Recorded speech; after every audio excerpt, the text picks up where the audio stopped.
Welcome to Hack the Entrepreneur, the show which reveals the fears, habits, and inner battles behind big-name entrepreneurs and those on their way to joining them.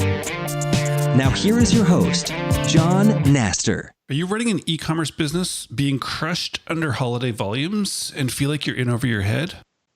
Well, not if you were using Whiplash, modern fulfillment built to scale. As a Hack the Entrepreneur listener, you can get a $100 credit when signing up today. Go to getwhiplash.com/hack. Hey, this is Hack the Entrepreneur. Thank you so much for joining me again today. I'm your host, John Naster, but you can call me Johnny. My guest today is a bold entrepreneur who has the goal of changing the world with his business. Although he doesn't consider himself a charity guy, he is the co-founder and general manager at Fair Employment Agency, a social enterprise focused on tackling the exploitation of foreign domestic workers in Hong Kong. Together with his team, my guest has turned Fair Employment Agency from an idea to a 22-person team in a little over 2 years. Now, let's hack Scott Stiles. I want to take a moment to thank today's sponsor, Whiplash, modern fulfillment built to ship. If you're running an e-commerce business, Whiplash is your virtual warehouse. You send your products to a Whiplash facility, and when your customers order, Whiplash ships it to them just like you would, but faster and cheaper. With warehouse facilities in Detroit, San Francisco, Los Angeles, and London, Whiplash will get your products to your customers faster, no matter where they live. Plus, Whiplash connects easily with major shopping carts like Shopify, Magento, and Bandcamp, so you can get up and running faster. Remember, if you're being crushed under holiday volumes and in over your head, you wouldn't be if you were using Whiplash. Contact Whiplash now, so this goes down in history as the last holiday you shipped yourself. Don't get stressed out. Get Whiplash. Go to getwhiplash.com/hack right now. And for being a Hack the Entrepreneur listener, you'll get a $100 credit for getting started today. Go to getwhiplash.com/hack.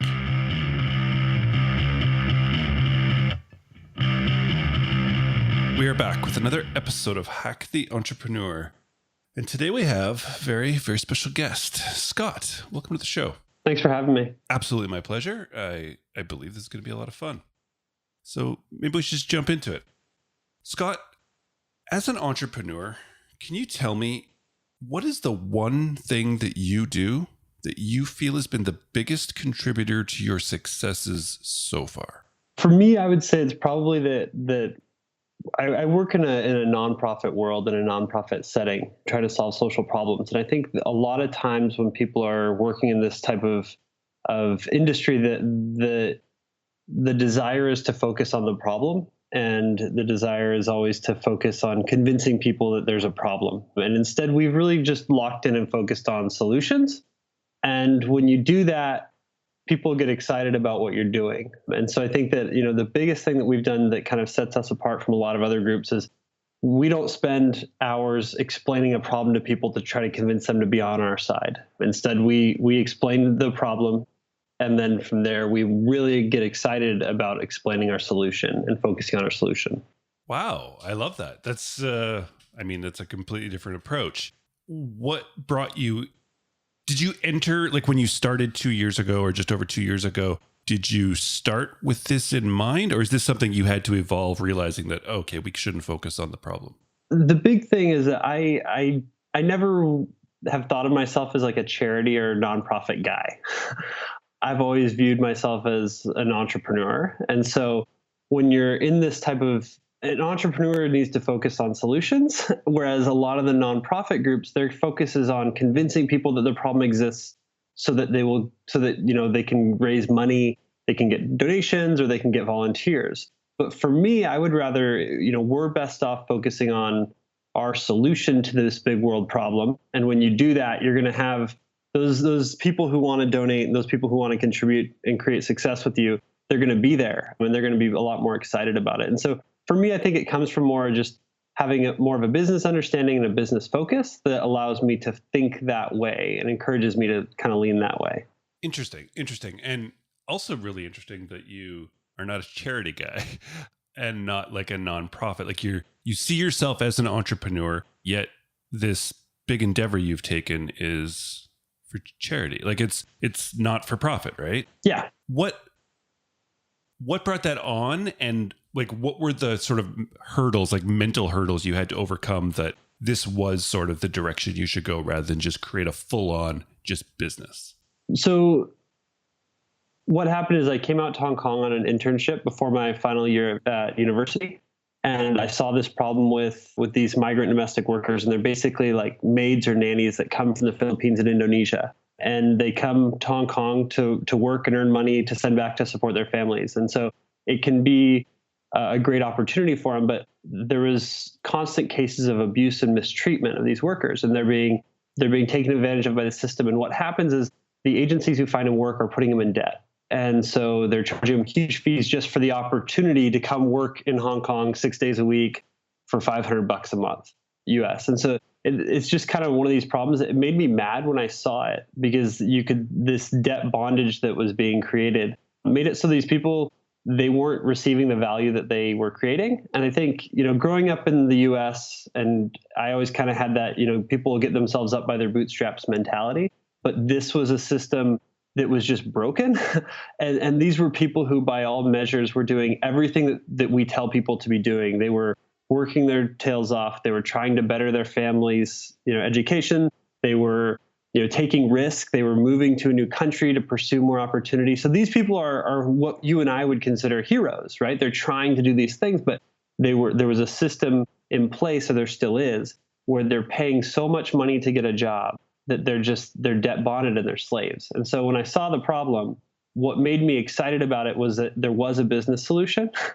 Because before that, I always kind of thought a lot of this kind of social enterprise world was just kind of a lot of fluff. And I still think for the large part it is a lot of fluff. Fair enough. But yeah, right. But once we were able to tap into the market dynamics of it and start to describe this as a market problem with a clear market solution, it got really exciting to me. And then it's also been exciting to our donors, the team members who joined us, our clients. And so it's really kind of all put itself together. Interesting. So you saw it as a market problem, like a specific market problem, not like a general market problem, as in like capitalism allowed this sort of area of exploitation to be capitalized on? I think it's particular. It's specific to low skilled labor in and out of developing countries. Right. So to me, this isn't a matter. I mean, I think that free markets can solve a lot of problems, but they need to be, there needs to be things in place, especially when you have issues such as migration coming into play, because the migration creates an inability for that person to walk away when things get dangerous or when things are kind of out of hand. And so it's the debt bondage element that really made it scary to me and made it wrong. And so to me, I'm doing this because I believe markets can solve problems. And it's not some, condemnation of the free market. In fact, it's because I believe this is and should be handled in a market situation. And I think the neat thing when we talk about how specific this problem is, so it's not a neat thing. The terrible thing is there's 46 million slaves in the world. About 60% of those are in forced labor situations. And so, we often see reports or you hear about sex trafficking, but you're not hearing about all these other forms of slaves, which are, working in factories, or they're working in, on the shrimp boats in Thailand. And so what we feel is that if we can show a different way in which this hiring and the sourcing of this low skilled labor can be done, you can eliminate slavery altogether from some of these really complex supply chains. And so, effectively half of the world's slaves could become free employees if they did this the right way. And so I think we feel like we're building something that can set the standard that can then be applied to all these different industries all throughout the world. Wow. It's huge. So, and you started in Philippines and Indonesia, is that correct? Yeah, Philippines and Indonesia, importing workers to Hong Kong. Oh, okay. I see. And I guess do you see it like scaling to other countries? Like, is that the vision of Fair Agency? Yeah. So So the goal, so we've started off with our agency in Hong Kong, and then we actually on Monday our training center in the Philippines launches. And so the idea is that if you can have control, a quality control, making sure that people are well trained and well prepared to enter, for this migration situation, then you can alleviate a lot of the pain on both sides that the employer and the worker feel, because the system is broken for both of them. And what we've found and what we've been able to explain to people is that a system in which a worker is paying for a job is not one that benefits the employer either, because the agency or the recruiter makes more money by creating churn and getting the wrong person into a job and continuing to charge more and more workers for that opportunity. And so the incentives were totally misaligned. And so that's kind of what we've clued into on the Hong Kong side. And so the next step has been this training center that we're working on in the Philippines.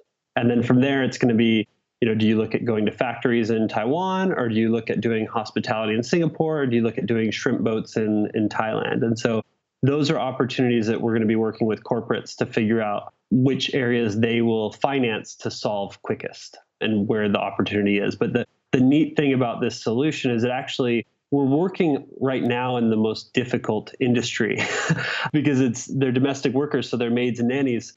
And this is a one-to-one match, and then it's one-to-one visa processing. And so it's actually a lot more gritty than some of the other lines of business where you're hiring 100 factory workers at a time or 200 factory workers at a time.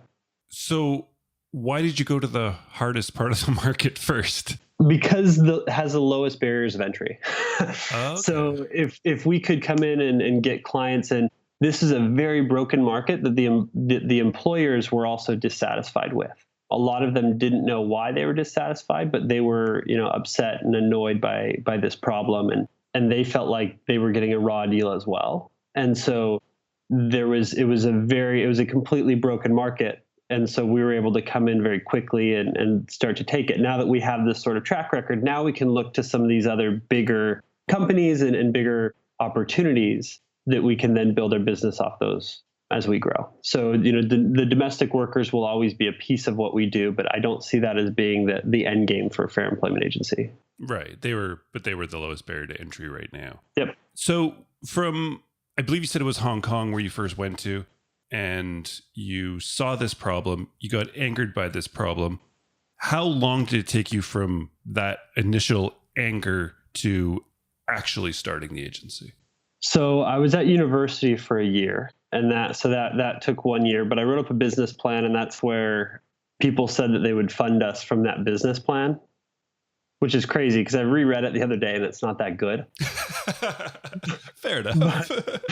But people liked it, and so they said that they would be interested in funding it, and that shows you how low the bar is for a lot of this social entrepreneurship type stuff, right? But yeah, so from there, so it took almost 2 years from that time. So it was 1 year while I was at university, and then it was a year in Hong Kong, kind of working through the different governments in order to get all of our accreditations in place and get, because we had to work with the Philippine government, we had to be working with the Hong Kong government, we had to be raising funds.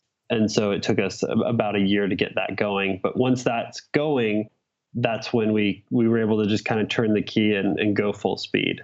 And that's been really fun. Nice. And so it wasn't like there was like a bunch of thrashing about sort of in your head, like, is this the right thing? Should I actually be putting my time, effort into this? Because you came back with this anger about it. You wrote a business plan and people were like, we'll fund you. So it's kind of like, I got to do this. I get, like, it's validation, right? Yeah. Well, and it's one of those things.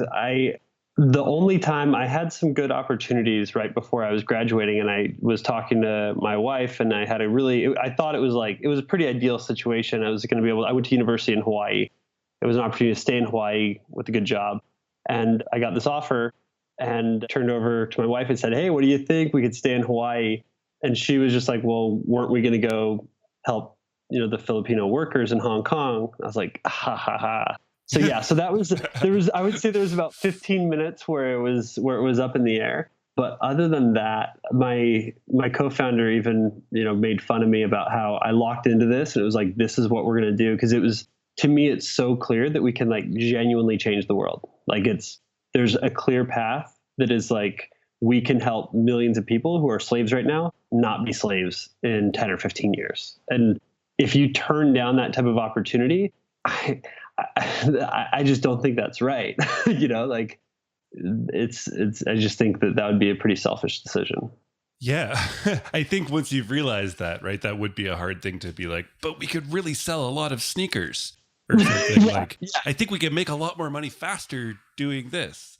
You're right. I think that would be a hard thing to sort of back down on. Maybe that's why a lot of entrepreneurs don't even try and like let their, I guess, head go in that direction, because it's too hard to come back from.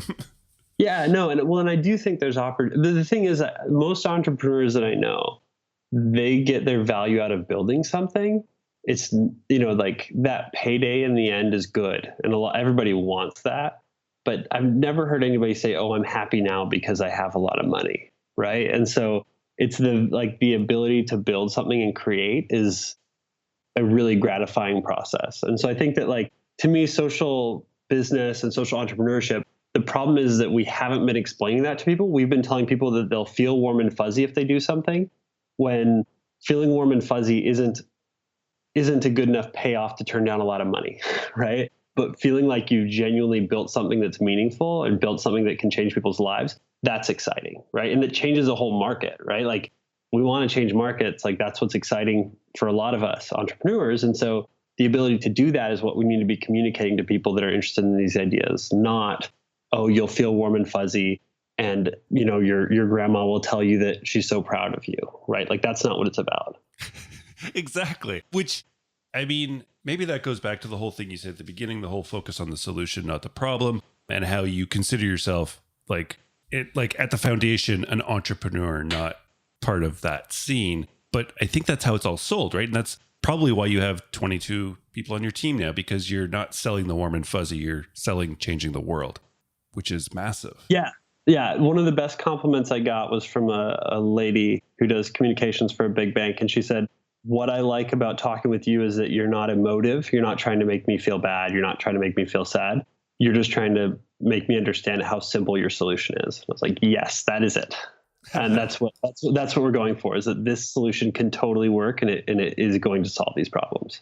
Yeah. I think now you've made this super clear that, I mean, you have that ability to focus on the solution, not the problem, to not be emotive, to really sort of show the distinct what you are trying to do and how you can clearly do it. And that is definitely like your one thing. That's the thing that's taking you to where you are and probably to where you're going to go into massive ways. But let's get back to you. And if that's your one thing that you are really good at, every expert now, Scott, talks about that 80-20 rule in business. You're supposed to do the 20% and then delegate the 80%, do what you're good at, delegate the rest. Can you now tell us something that you're absolutely not good at in your business?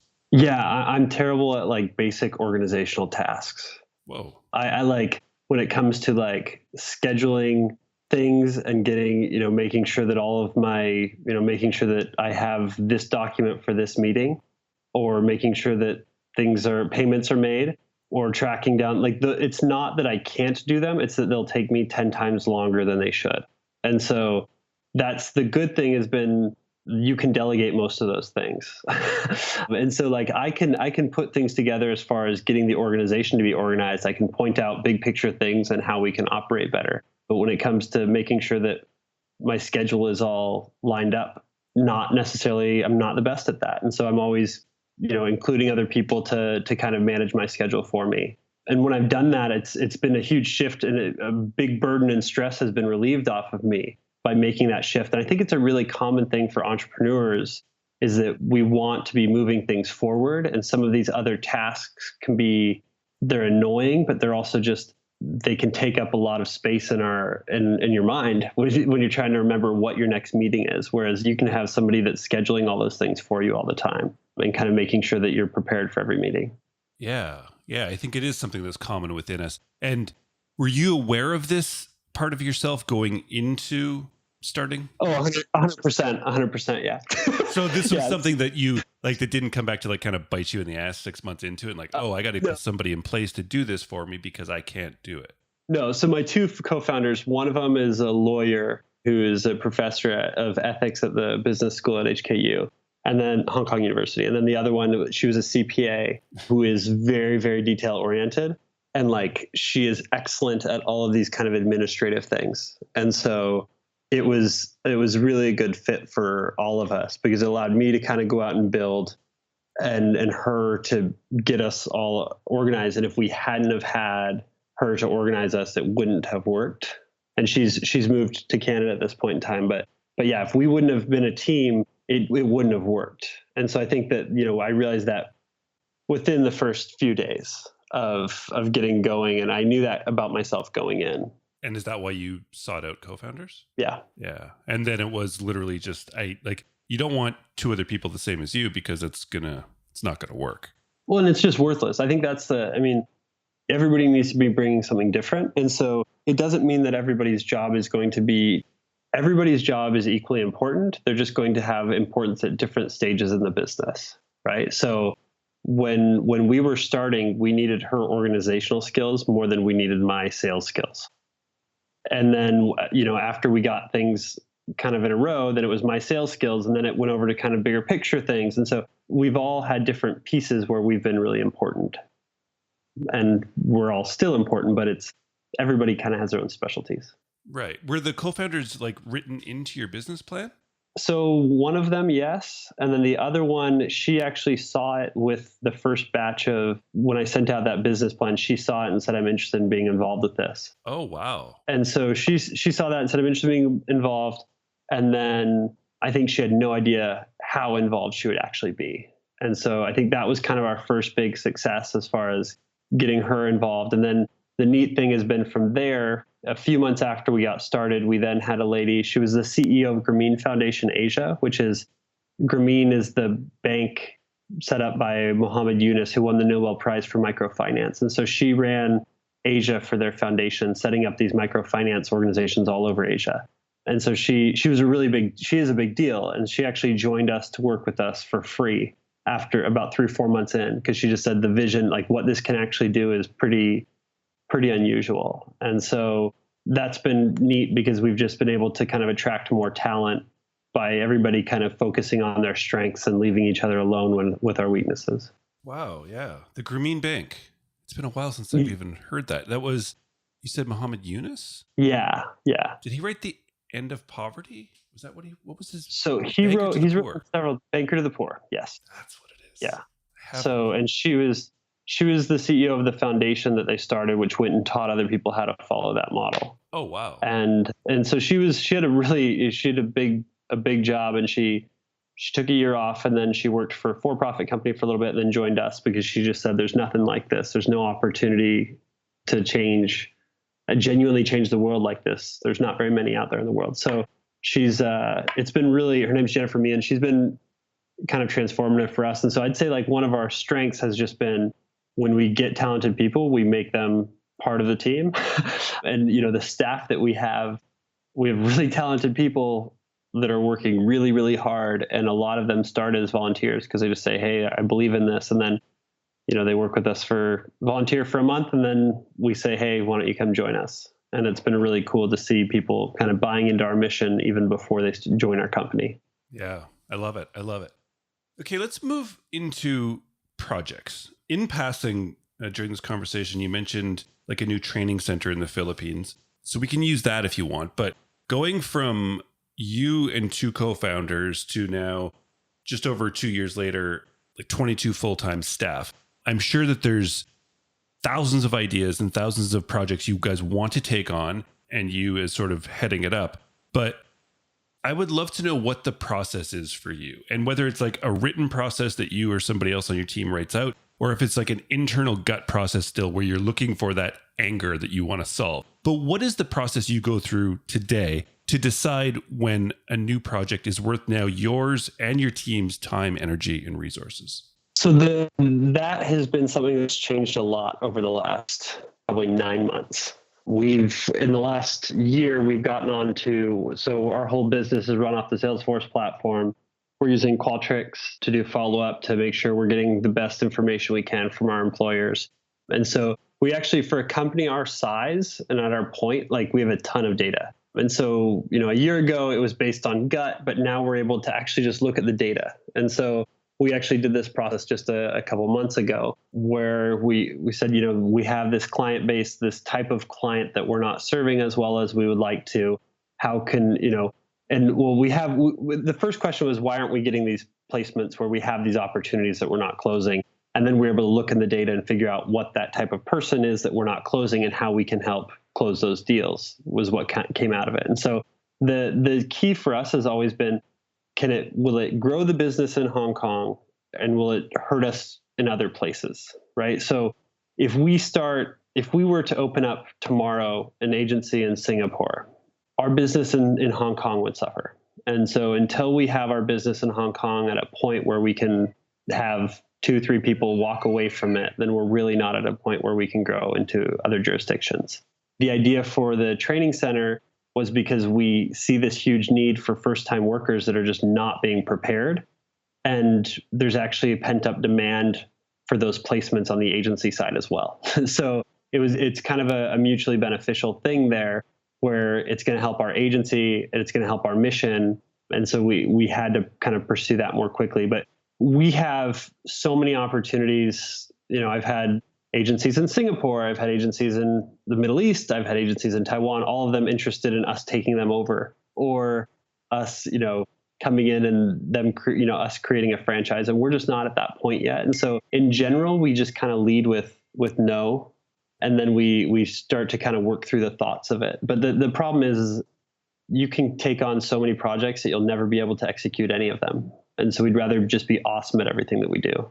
Yeah, that's really smart, especially the whole, if you left Hong Kong and started in Singapore, would it affect what you were already doing? Which it would at this point. But then you're also that entrepreneur who doesn't like the details and probably has big visions of things that, you know what I mean? Which pushes us sometimes to want to start those next things because that's kind of where we live as entrepreneurs.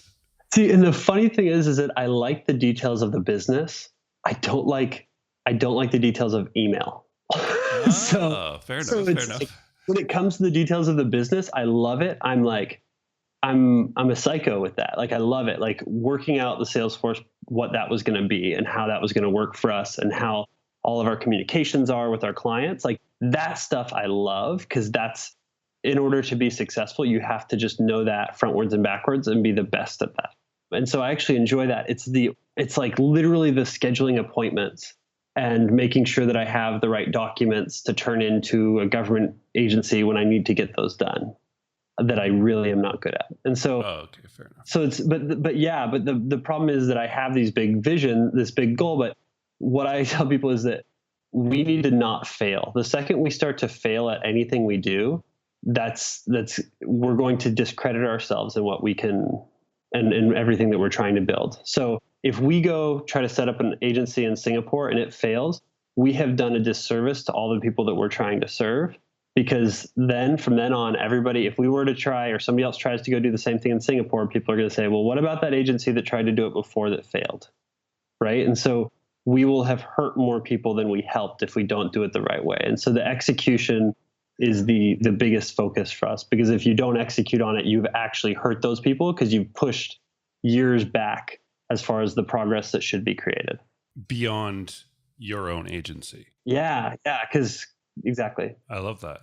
That's an amazing way to think about it. And it shows proves how you're walking this fine line. I guess that's why it's social entrepreneurship, because it is that line, right? Between doing the good, but also being a solidly run company. Yeah. And also because if this was a for-profit, we would seek that growth right now, right? Because that growth would make sense. But for us, it doesn't, because the long-term damage that it does if we do fail is a lot greater than for a typical for-profit business. I love it. So it's 3 years in the making, just a little over 2 years. You guys have actually been active out of Hong Kong. You've gone from yourself with just a burning desire to fix this problem that angered you to 2 co-founders and 22 full-time staff. Where do you want to take this? Where's your vision for this, in whether it's just the next year that you have mapped out, or it's the next 10 years? I think we're going to set a new standard for how these practices work, these recruitment practices of low-skilled labor. And so to me, I think that this model, it'll be something where we'll go take it and we'll do it in a couple different countries. And then we're going to basically create a franchise pack that we give to agencies that want to change their practices. And then we'll work with big companies, the big purchasers from different supply chain organizations to create their own guidelines that companies have to follow if they want to get the contracts. And so I think that what we'll do is we'll end up becoming the middleman for the factories that are trying to produce things and getting their labor for them in a way that their end customer approves of. Nice. I love it. Fairagency.org is the website. Where can people track you down somewhere, social media or a site as well? You can look me up on LinkedIn, Scott Stiles. You can also send me an email, scott@fairagency.org. I'm an old person at heart, I guess. I haven't gotten into Twitter or anything. Fair enough. But Fair Agency's on Twitter, @fairagency.com. If you want to check out what they're up to, you can do that. Or fairagency.org is the website. I'll link to all that in the show notes, as well as LinkedIn with Scott. And he said you could email him, but he also said about 10 minutes before that he's terrible at email. Maybe it's not the best way. But LinkedIn's probably a great spot to reach out to him. Scott, thank you so much for taking the time to stop by. Thank you for sharing so openly. Thank you for doing what you are doing, because it is awesome and inspiring to watch. Awesome. Thank you. Thanks for giving me the chance to talk about it. I'd love to. Scott, thank you so much for joining me. Thank you for sharing and being so open. I really, really, truly appreciate it. And thanks for just the ambition and the willingness to do something so large. I admire it, and it's really, really, really cool. So I hope you out there listening got as much out of that conversation with Scott as I did. Scott's doing some really cool things.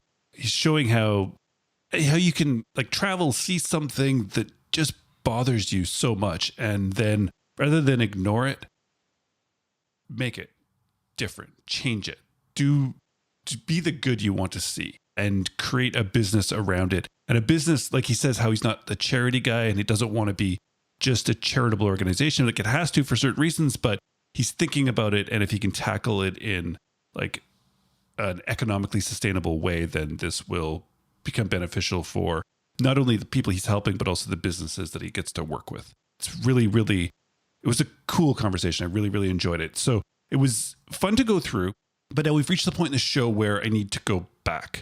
So I went back and I listened to the conversation again. And then I went back one more time and I listened through. And that second time I went through it, there was something that Scott said that was so very, very clear to me. I don't know how I missed it the first couple times, but when I went back, it was just that one thing that Scott said. Did you get it? Did you hear it? Let's do it. Let's find the hack.